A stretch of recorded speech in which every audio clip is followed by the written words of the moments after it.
You ask Tiger to solve. This deals with linear equations with one unknown.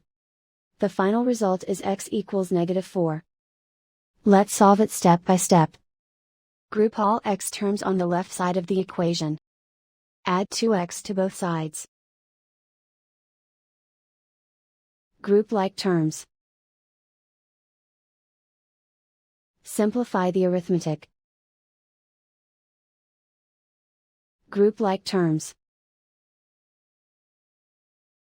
Simplify the arithmetic. Group all constants on the right side of the equation. Add 11 to both sides.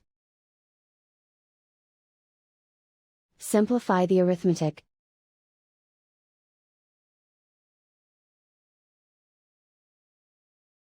Isolate the x. Divide both sides by 8. Simplify the fraction.